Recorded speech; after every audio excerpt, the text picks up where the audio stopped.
This is allergy season, and we see a lot of people coming to the sleep center with sneezing and itchy eyes and runny nose and so forth. And we've been very proactive about this, sending out an email blast about our new nasal breathing video series, and we hope many people are looking at this. But I want to hone in on a couple of things that are very important about nasal breathing and how people often underrate the impact of nasal breathing on the whole process of treating your sleep apnea, sleep disordered breathing, whether it's classic sleep apnea or upper airway resistance syndrome.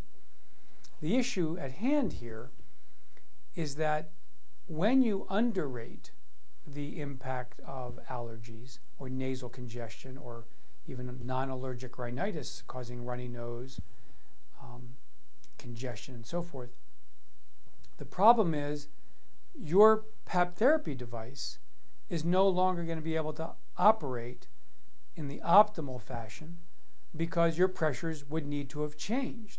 That is how important it is to recognize and treat nasal congestion, whatever the cause might be. And a lot of people don't understand that to the point that they will show up to the sleep lab, even after we've coached them. They will show up to the sleep lab sometimes with a runny nose. Now they can go into the shower, they can rinse their nose with nasal saline, they can put a nasal strip on, during the titration and so forth.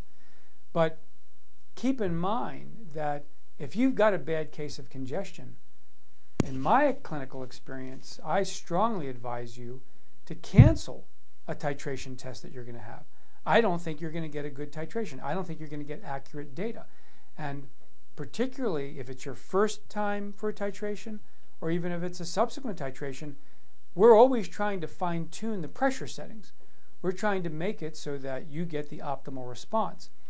And that's how important nasal congestion is, and that's the problem that can happen when you underrate it. You can show up for a titration, be congested, and it's really a worthless experience for many people. So during this allergy season, be very attentive and vigilant at working through any type of nasal congestion problems. Try to clear them up. If you're coming to our center, please notify us if you're having a problem, because we would prefer to postpone the test so we can get a better test later on.